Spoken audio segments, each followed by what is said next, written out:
말씀을 전하겠습니다. 신앙생활은 기도 생활이라고 해도 과언이 아닙니다. 모든 것에 성공해도 기도에서 실패한다면 사실은 실패한 거나 다름없다라고 저는 생각을 합니다. 여러분, 기도를 생각하면 여러 가지 마음과 감정이 있을 텐데, 여러분, 기도를 하면 기쁘세요? 뭐 한 몇 명 있는 것 같습니다. 저는 개인적으로 기도할 때 참 기쁩니다. 오늘 여러분 내 기도하는 그 시간 내게는 가장 귀하다 찬송을 불렀는데, 이렇게 찬송을 부르시면서 눈물을 짓는 그런 분들이 꽤 있더라고요. 저는 기도하기 전에 이 찬송을 자주 부르곤 합니다. 제가 기도하기 전에 꼭 부르는 찬송 중에 하나가, 뭐 꼭은 아니에요, 내 기도하는 그 시간. 신학교 다닐 때도 제가 기도하는 가운데서는 참 늘 하나님과 함께하는 그런 삶을 살았습니다. 그런데 제가 어느 순간 이렇게 생각해 보니까 기도하는 것이 그렇게 기쁘지 않게 되더라고요. 기도를 하면 기쁜데 기도하는 그 시간을 제가 떼놓고 또 충분히 기도하고 그러지를 않는 거예요. 왜냐하면 그 다음에 할 일이 쫙 생각이 나는 거죠. 내가 오늘 뭘 해야 되고 누구를 만나야 되고 이런 사역이 있고 하다 보니까 자연히 기도의 우선순위가 뒤로 밀리게 되고 기도를 그냥 의무적으로 하게 되는 거죠. 안 할 수는 없는 거잖아요. 기도 안 하면 죽는데, 뭐 기도 안 하면 망하는데 당연히 기도해야 되죠. 목사님들이 왜 타락할까요? 술 마셔서? 담배 펴서? 기도 안 하니까 타락하는 거예요. 여러분, 목사만 그럴까요? 평신도들은 그렇지 않습니까? 평신도가 언제 타락하는 거예요? 기도 안 하면 타락하는 거죠. 기도가 언제부터인지 의무가 되고 기쁨이 사라지면 그때부터 타락하게 되는 거죠. 여러분, 성경을 보면 기도와 기쁨이 항상 같이 갑니다. 이게 세트예요. 여러분이 잘 알고 있는 데살로니가전서 5장 16절, 17절, 18절 말씀이 뭐죠? 항상 기뻐하라. 그리고 쉬지 말고 기도하라. 범사에. 근데 이것이 뭐라고 그래요? 너희를 향하신 하나님의 뭐다? 뜻이니라. 아멘. 믿으십니까? 사도 바울이 빌립보 교인들에게 문안하는데 뭐라고 문안합니까? 1장 3절과 4절에 보면 다 같이, 내가 너희를 생각할 때마다 나의 하나님께 감사하며 간구할 때마다, 다시 말해 뭐예요? 기도할 때마다 너희 무리를 위하여 기쁨으로 항상 간구하면, 그러니까 사도 바울은 기도할 때마다 항상 뭐가 있었어요? 기쁨이 있어요. 빌립보 교인들을 생각할 때 기뻐하고 하나님 앞에 간구하는 그것이 기쁨이 충만했던 거죠. 그런데 이상하게 제가 보니까 오늘날 우리 성도들이 기도를 통해서 그렇게 기쁨을 누리질 못하는 것 같아요. 기도가 내 욕구와 내 소원을 성취하기 위한 하나의 과정과 도구지, 그것이 하나님과의 진정한 만남이라고 생각하지 않는 것 같습니다. 조금 더 나은 사람들은 내가 기도를 해야 된다, 기도의 의무를 가지고 기도의 자리를 지키지만 그 기도의 자리에서 영적인 환희와 기쁨을 누리질 못하는 것 같아요. 그러니까 삶이 짜증나고요, 신앙생활 하면서도 감사가 없는 거고요, 우리 가운데 영적인 그러한 환희가 없는 거예요. 희락이 없습니다. 여러분 내일부터 새해인데 기쁘십니까? 한 10명 정도 기쁜 것 같습니다. 슬프세요? 슬프진 않으시죠, 적어도. 근데 여러분 기대가 되십니까? 하나님이 일하실 줄로 믿습니까? 여러분 기대하면 기쁘죠? 기뻐하면 기대합니다. 여러분 새일회가 의무가 돼서는 안 되고, 이것이 그냥, 물론 이제 우리 교회는 문화가 됐어요. 내일 와보시면 알겠지만 이 본당이 그냥 꽉 찹니다. 근데 여러분 그런 문화로 끝나서는 안 될 것 같고, 이 세일회를 통해서 여러분의 기도에 새로운 변화가 있게 되기를 축원합니다. 영적인 기쁨을 회복할 수 있게 되기를 축원합니다. 여러분 오늘 이 말씀 보는데 제가 세일의 기간 동안에 고난을 이기는 우리라는 주제로 이제 베드로 전서를 살펴보려고 합니다. 여러분이 아시는 대로 베드로 전서는 사도 베드로가 그 당시에 흩어진 교회 성도들에게 문안을 하고 격려를 하는 그런 말씀이에요. 특별히 격려의 성격이 강합니다. 왜냐하면 그 당시에 예수 믿는 사람들이 신앙이라는 한 가지 이유 때문에 많이 핍박을 받았습니다. 정말 감옥에 가기도 하고 사자밥이 되기도 하고, 얼마나 많이 순교했는지 모릅니다. 여러분 그렇게 그들이 당하는 고난이라는 것은 우리의 고난과는 비교가 되지 않고 사실은 성격이 다른 거죠. 우리가 당하는 고난이라는 것은 사실 돈 좀 없고 또 자녀들이 뭐 좀 속썩인다고 고난이라고 얘기하죠. 또 건강을 좀 잃었다고 그래서 그걸 고난이라고 하지만, 그 당시에 고난이라는 것은 뭐예요? 감옥에 가는 거고 잘못하면 생명의 위협을 당하는 그것이 그들의 고난이었습니다. 사실은 성격이 다른 거예요. 엄밀히 말하면 성경에 말하는 고난이라는 것은 예수님 때문에 받는 그것이 고난이에요. 근데 여러분 그 당시 이렇게 고난을 당하는 성도들에게, 핍박받는 성도들에게 오늘 베드로가 뭐라고 말을 하냐면 6절에 뭐라고 그랬습니까? 우리 6절 말씀 다 같이 한번 읽어볼까요? 시작. 그러므로 너희가 이제 여러 가지 시험으로 말미암아 잠깐 근심하게 되지 않을 수 없으나 오히려 크게 기뻐하는도다. 아멘.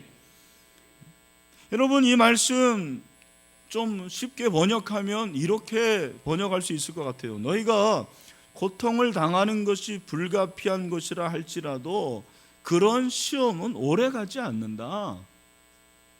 그러므로 오히려 크게 기뻐한다. 그 말이에요. 여러분 오히려 크게 기뻐하는도다. 여러분 그들이 기뻐하고 있어요. 기뻐하라가 아니고 기뻐하는도다. 실제로 그 당시에 성도들이 그렇게 많은 핍박을 받았지만, 시험이 많았지만 그 가운데서도 기뻐했다라는 거예요. 기뻐했어요. 그것도 그냥 기뻐한 게 아니고 크게 기뻐했다고 말하고 있어요. 저는 이 6절의 말씀이 참 마음에 와닿았습니다. 비교가 되는 거예요. 그 당시에 성도들은 예수님 한 분 때문에 그렇게 핍박을 받고 고난을 받았고, 근데 그 가운데서도 기뻐했는데 나는 뭔가 내가 원하는 대로 좀 되지 않는다고 그래서 속상해하고, 그것 때문에 기쁨을 잃고, 바쁘고 여러 가지 사역 때문에 그걸 핑계로 대가지고 하나님께 가까이 나가지 않는 저의 모습을 보면서 너무 비교가 된다라는 생각을 해봤습니다. 여러분 여기 이 기뻐하다라는 단어는 헬라어로 아갈리오마이에요. 뜻이 뭐냐면 아주 크게 기뻐하는 거예요. 그런데 이 기쁨은 종교적인 기쁨입니다. 다시 말해서 하나님과의 관계에서 하나님이 주시는 기쁨이라는 것입니다. 그냥 뭐 좀 좋은 일 생기면 기뻐하는 그런 차원이 아니에요. 맛있는 음식이 있으면 기뻐하는 게 아닙니다. 뭐 재미있는 드라마 보고 기뻐하는 그런 기쁨이 아니에요. 여러분, 그들이 당하는 고난이 자신의 생명과 연관이 있음에도 불구하고 오히려 그들은 크게 기뻐합니다. 그것이 그들의 신앙이었어요. 여러분, 우리는 이 말씀을 보면서 우리 자신과 한번 비교를 해보는 거예요. 왜 이들은 이렇게 고난과 핍박 가운데서도 크게 기뻐할 수 있었는데 나는 모든 것이 갖춰졌는데도 기쁨이 없을까? 어떻게 그들은 감옥에 갇혀 있으면서도 그렇게 기도하면서 기뻐했는데 나는 모든 환경이 주어진 그런 가운데서 기도하는데도 기쁨이 없을까? 여러분, 그런 질문을 해보게 됩니다. 그 이유가 무엇일까? 오늘 본문에서 저는 두 가지를 함께 묵상을 해보려고 합니다. 먼저 우리가 기도하는데도 기쁨이 없는 이유가 무엇이냐면 고통과 기쁨이 함께 할 수 없기 때문이라고 생각하기 때문입니다. 잘 들어보세요. 여러분, 베드로가 여러 가지 시험이라고 했는데 이 시험이라는 단어는 다른 말로 고통이에요. 고통, 고난입니다. 특별히 사전을 보면 정신적 고통이라고 그렇게 남아 있습니다. 여러분, 그 당시 그리스도인에게 많은 그런 고통이 수반이 됐어요. 고통이 많았습니다. 근데 그들이 그렇게 신앙생활하고 기도하고 말씀 가운데 살았지만 고통이 있었어요. 근데 그 고통으로 말미암아 잠깐 근심하게 되지 않을 수 없었다, 그렇게 말하고 있죠. 베드로가 굉장히 솔직한 사람이에요. 야, 너희들은 믿음이 좋으니까 기도하니까 시험이 있어도 너희는 전혀 근심하지 않아. 그게 아니죠. 너희가 잠깐 근심하게 되지 않을 수 없다. 무슨 말입니까? 여러분, 우리가 고통이 있을 때, 고난이 있을 때 기도하면 그것 때문에 근심이 돼요, 안 돼요? 근심이 되는 거예요. 이 목사인 저도 근심이 됩니다. 그 당시에 성도들도 마찬가지였습니다. 여전히 근심이 될 수밖에 없었어요. 걱정이 됩니다. 염려가 됩니다. 그런데 그 다음이 중요한 거예요. 오히려 크게 기뻐한다. 물론 오히려란 말은 없지만 여기 이제 오히려 크게 기뻐한다고 그랬는데 여러분, 이 오히려라는 것이 나에게는 정말 큰 은혜가 되더라고요. 고통 가운데서 잠시 근심할 수 있지만 오히려 크게 기뻐한다. 여러분, 고통 가운데서도 크게 기뻐할 수 있는 것처럼 좋은 신앙은 없다고 오늘 베드로는 우리에게 말씀하고 있는 것입니다. 기독교에서 기쁨을 빼버리는 것보다 더 무서운 이단은 없다라는 말이 있습니다. 여러분, 어쩌면 이 고통이라는 것이 우리의 영혼에는 큰 기쁨이 될 수 있다라는 거죠. 그래서 칼빈은 기도란 원칙적으로 마음속에 자리 잡고 있으며 우리의 무수한 염려들로부터 멀리 떨어질 수 있는 고요함을 요구한다, 그렇게 말을 하고 있어요. 고통이 있으면 염려가 있고 근심이 있는데 그 가운데서 오히려 기도하면 기도하는 가운데서 하나님이 주시는 기쁨을 누릴 수가 있습니다. 이것이 믿음이라는 거예요. 이것이 신앙이라는 것입니다. 여러분, 우리는 자꾸 스스로를 속이고 또 속습니다. 그게 뭐냐면 기도만 하면 고통은 무조건 사라진다라는 거예요.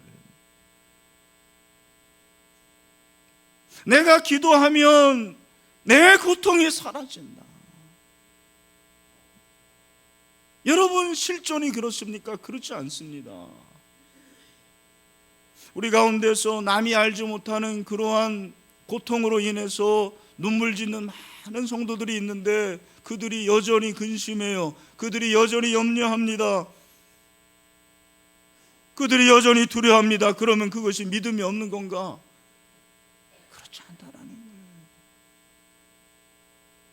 오히려 우리는 그 고통 가운데서도 끝까지 주님 붙잡고 고통을 이길 수 있는 믿음을 회복하게 됩니다.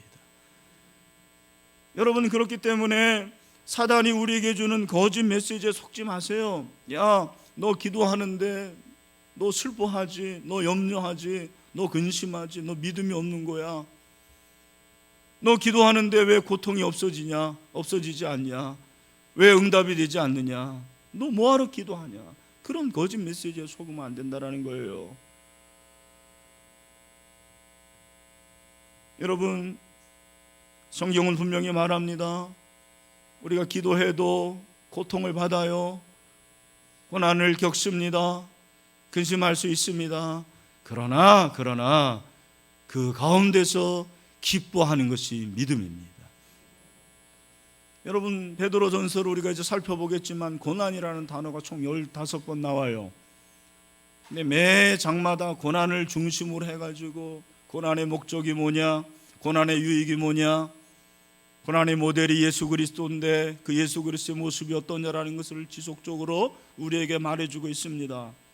그러면서 베드로가 말하는 것이 무엇이냐면 너희가 고난을 이기라는 거예요. 고난을 이기라, 고통을 이기라고 말씀하시는 것입니다. 고난의 정체를 이해하고 고난이 주는 목적, 왜 고난을 주시는지 알라라는 것이에요. 1장 7절에서 베드로가 말하는 게 뭡니까? 우리 다 같이 한번 읽어보죠. 시작. 너희 믿음의 확실함은 불로 연단하여도 없어질 금보다 더 귀하여 예수 그리스도께서 나타나실 때에 칭찬과 영광과 존귀를 얻게 할 것이니라. 아멘. 여러분, 고난은 우리를 연단합니다. 우리를 강하게 합니다. 그래서 우리가 순금같이 나오는 그날이 오게 될 줄로 믿습니다. 잠언서 11장 3절 도가니는 은을, 풀무는 금을 연단하거니와 여호와는 마음을 연단하시느니라. 아멘. 여러분, 성경은 고난 가운데서도 기뻐할 수 있는 것이 신앙이라고 말하는 거예요. 고린도후서 6장 10절에서 바울이 뭐라고 말합니까? 우리 다 같이 한번 읽어보죠. 시작. 근심하는 자 같으나 항상 기뻐하고 가난한 자 같으나 많은 사람을 부유하게 하고 아무것도 없는 자 같으나 모든 것을 가진 자로다. 아멘. 여기 근심하는 자인데 항상 기뻐하는 것, 이것이 모순입니다. 말이 안 되는 얘기예요. 여러분, 근심하면 기뻐할 수 없습니다. 그러나 근심하는 자 같은데 사실은 기뻐한다라는 거예요. 왜 어떻게 그럴 수 있습니까? 예수 그리스도께서 우리와 함께 하시기 때문입니다. 그래서 그리스도인에게 고통은 기쁨을 방해하는 것이 아니라 오히려 기쁨을 주는 것입니다. 여러분, 고통 가운데서 계속 기도해 보십시오.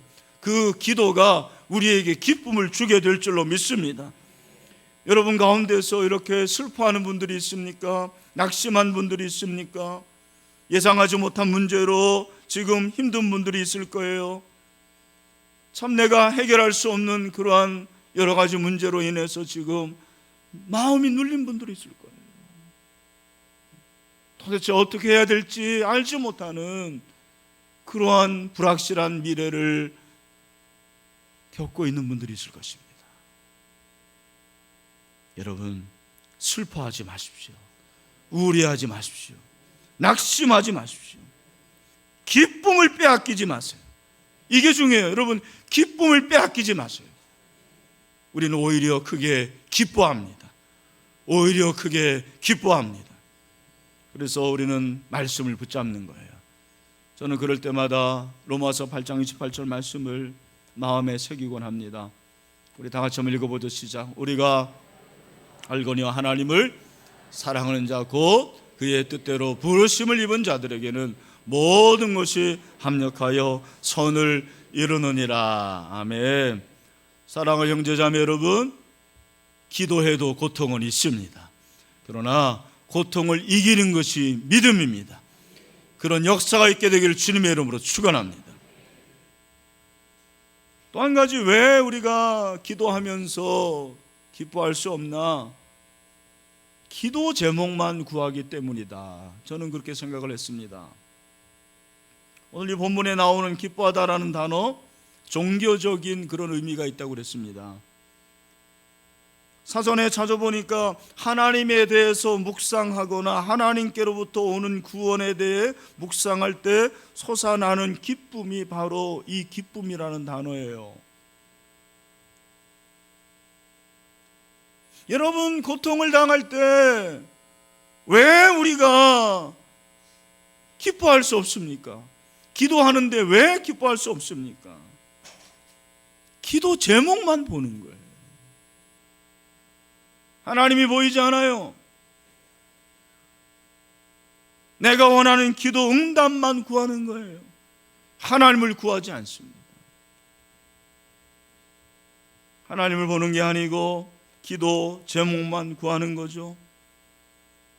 하나님의 얼굴을 구하는 게 아니고 내가 원하는 답만 구하는 거예요.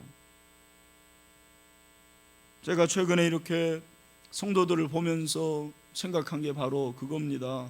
성도들이 기도하는데 자신의 기도 제목, 그 다음에 기도의 응답, 이런 것에만 관심을 갖습니다. 정작 하나님에 대한 관심이 없어요. 하나님을 묵상하지 않습니다. 하나님의 얼굴을 구하지 않습니다. 좋은 비유는 아니지만 마치 중이 연불에는 관심이 없고 잿밥에만 관심이 있는 것 같다는 생각이 들었어요. 평상시에는 전혀 하나님에겐 관심이 없다가 문제만 생기면 하나님께 나와서 달라고 하는 거죠. 마치 한동안 소식 없는 친구 녀석이 전화를 해가지고는 뜬금없이 잘 있냐고 해놓고서는 너 돈 없나? 돈 좀 빌려달라. 똑같아요, 여러분.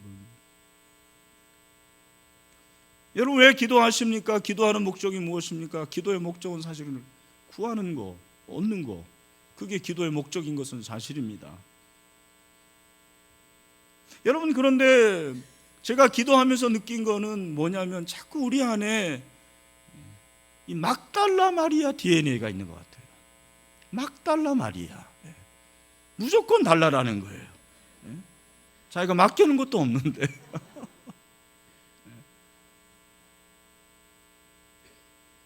왜 우리가 기도하면서 기뻐할 수 없냐면 하나님을 보지 않기 때문에 그런 거예요. 내가 원하는 것만 보는 겁니다. 내가 원하는 기도만 구하는 거예요. 그게 워낙 커 보여요. 하나님보다 더 큽니다. 돈이 필요하다.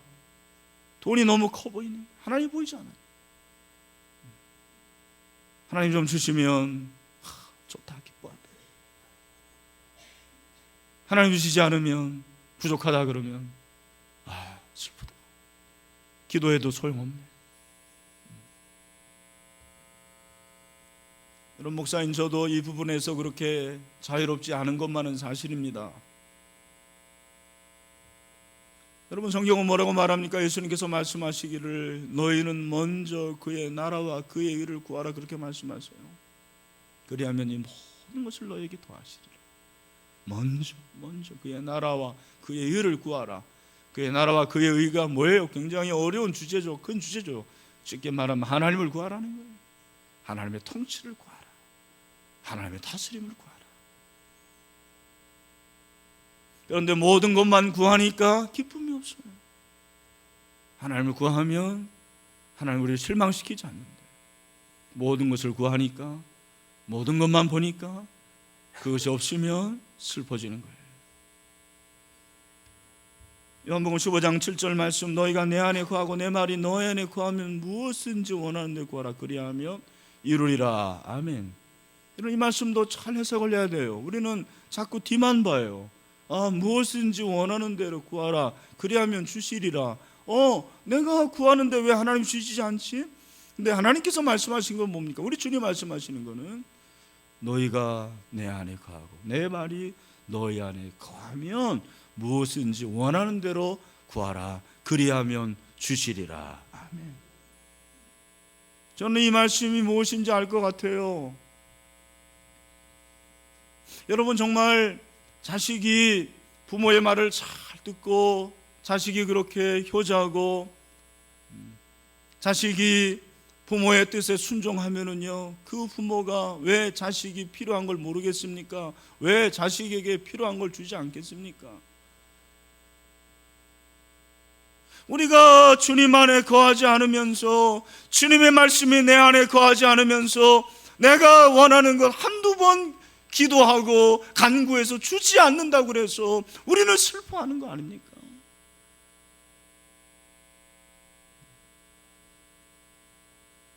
하나님을 그런 하나님이라고 생각하지 마세요. 정말 주님의 말씀이 여러분에 거하면, 그렇게 기도하면 기도한 대로 주릴 줄로 믿습니다.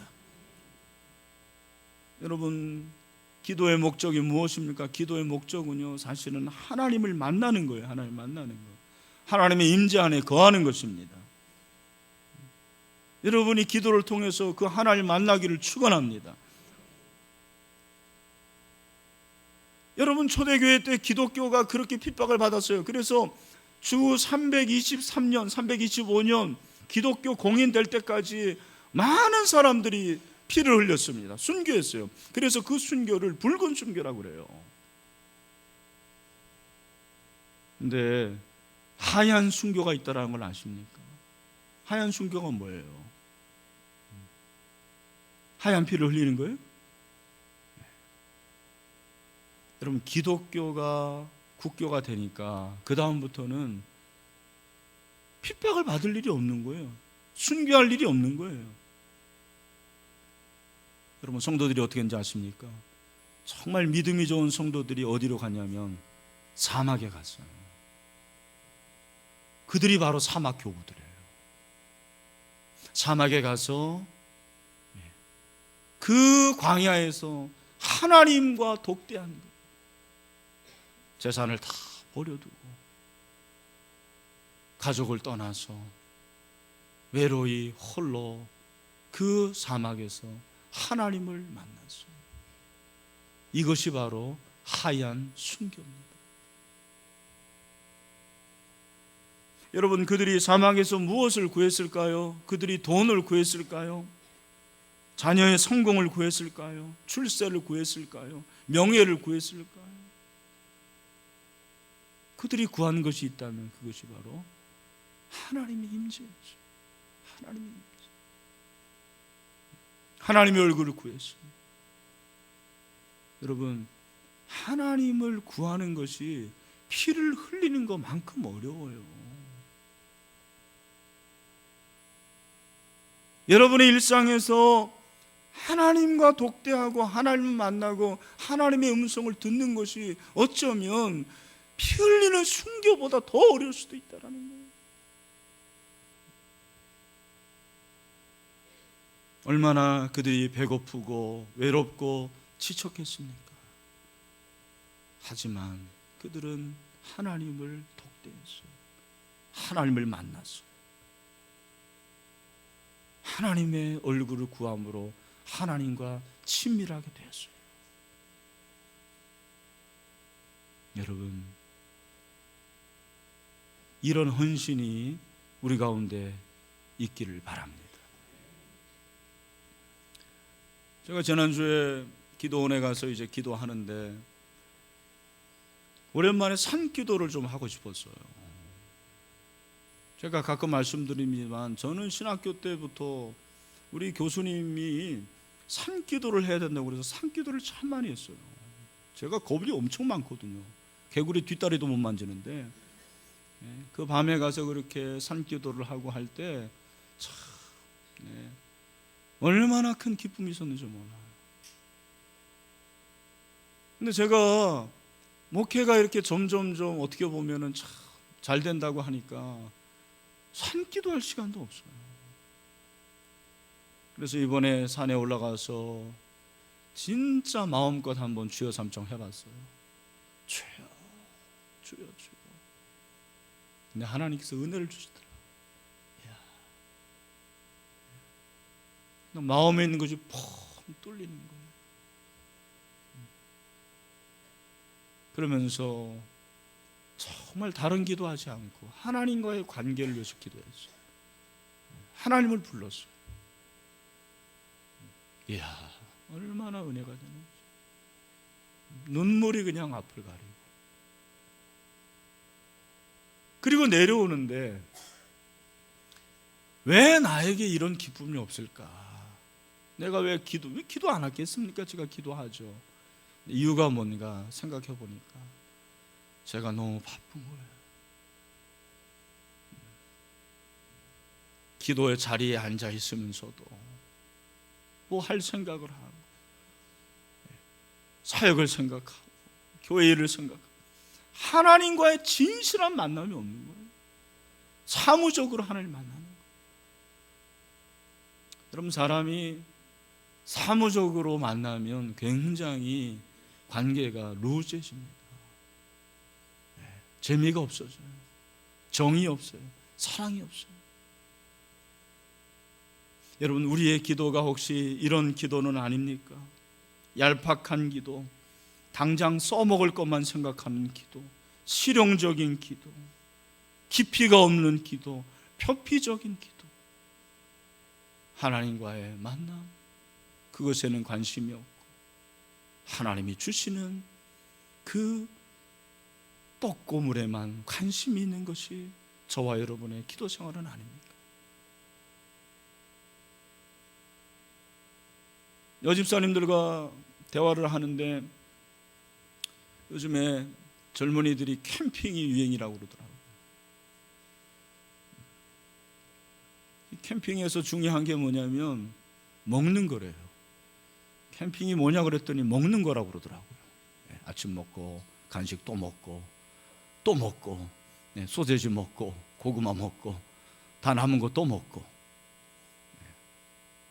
근데 한 집사님이 그런 얘기를 하더라고요. 근데 목사님, 캠핑에서 중요한 게 있습니다. 뭔가요? 그랬더니 캠핑 가서는 꼭 멍을 때려야 됩니다. 그렇게 얘기하더라고요. 멍 때려야 된대요. 캠핑의 유익이 뭐냐면 아무것도 안 하고 그냥 멍하니 생각을 놓고 그렇게 있으면 치유가 된다나? 네. 제가 그 얘기 듣고 나는 캠핑을 못 하겠구나 그런 생각을 했어요. 저는 멍 때리는 걸 범죄로 생각하는 사람이에요. 멍 때릴 시간이 어디 있습니까? 그런데 여러분, 지금부터 잘 들어야 됩니다. 영적인 세계에서는 여러분들이 가끔 멍을 좀 때려야 돼요. 아무것도 하지 않고 하나님 앞에 나가서 그냥 그분만 생각하는 거예요. 하나님. 그게 기도예요. 뭘 내가 요구하고 내가 뭘 한다고 하고 내 하소연을 하는 거, 여러분 그것도 중요하지만 그냥 아버지 앞에 나가서 하나님, 한번 멍을 때려보세요. 우리에게 그것이 필요한 것 같습니다. 그러면서 저는 시편 18편 1절이 조금 이해가 가는 것 같아요. 나의 힘이 되신 여호와여, 내가 주를 사랑하나이다. 다윗이 왜 그 고백을 했을까? 여러분, 사랑하는 사람 사이에는요, 뭘 줘서 만나는 게 아니에요. 결혼의 대상자를 그 사람이 나에게 재산 주고 그 사람이 나에게 뭔가 해줄 거, 그것 때문에 만난다 그러면 그게 무슨 사랑입니까? 정력적인 거죠. 그냥 사랑이라는 것은 그 사람이 좋은 거예요. 가난해도 좋은 거예요. 병이 들어도 좋은 거예요. 아무것도 해준 것이 없는 것도 좋은 거예요. 그냥 좋은 거예요. 사랑하는 거예요. 여러분, 하나님과 우리의 관계가 이런 관계가 됐으면 좋겠습니다. 나의 힘이 되신 여호와여, 내가 주님을 사랑합니다. 주님이 뭔가를 많이 줘서가 아니에요. 물론 하나님이 주실 줄로 믿습니다. 그리 아니하실지라도 하나님 한 분 때문에 기쁨이 충만한 것, 그것이 기도요 신앙입니다. 사랑하는 성도 여러분, 이번 세일회 때 물론 여러분의 기도의 제목을 가지고 나오는 것도 좋습니다만 그거 전에 하나님의 이름을 불러봅시다. 하나님, 나의 힘이 되신 하나님, 그분과의 관계에서 그 하나님이 여러분의 하나님이 되시는데 그것만 확인된다면 여러분, 우리의 메마른 영혼에 정말 소낙비가 임할 것입니다. 어두운 밑에, 어두운 가운데서 생명의 빛이 임하게 될 것입니다. 그래서요, 여러분 이번 주에 이제 세일에 오든 오지 않든 간에 좀 하나님 앞에서 머무르는 시간을 가져보세요. 하나님 앞에서 하나님 이거 해주세요, 저거 해주세요, 이거 필요합니다. 그거 전에 하나님 그냥 그것만 부르세요. 아버지. 그럴 때 하나님께서 우리에게 기쁨을 회복시켜 주실 줄로 믿습니다. 만군의 하나님이여, 우리를 회복하여 주시고 주의 얼굴에 광채를 비추사 우리가 구원을 얻게 하옵소서. 그 얼굴 빛을 구하는 여러분이 되시기를 주님의 이름으로 축원합니다. 그것이 영적 환희예요. 그게 엑스타시예요. 뭘 막 보고 뭘 경험하고 그것이 엑스타시가 아니에요. 그냥 하나님 한 분 앞에서 하나님이 주시는 그 놀라운 것들을 받아 누리는 기쁨이 있을 때 그것이 영적인 환희가 되는 것입니다. 목사님, 그거는 신앙이 깊은 사람들만 하는 거 아닙니까? 천만에요. 여러분, 제가 용기를 드릴게요. 하나님은요, 기도 잘 못하는 사람의 기도를 잘 들어주셔요. 하나님이 깜짝 놀라서 들어주십니다. 할렐루야. 말씀 맺습니다. 여러분, 기도를 통해서 기쁨이 회복되기를 축원합니다. 고통이 있어도 기도합시다. 하나님이 기뻐하실 줄로 믿습니다. 그리고 여러분, 기도 제목만 구하지 말고 하나님을 먼저 구하세요. 하나님의 얼굴을 구합시다. 우리 다 같이 나의 힘이 되신 여호와여, 내가 주님을 사랑합니다. 기쁨이 충만하게 되기를 주님의 이름으로 축원합니다. 우리 다 같이 일어나겠습니다. 우리 마지막 찬송합니다.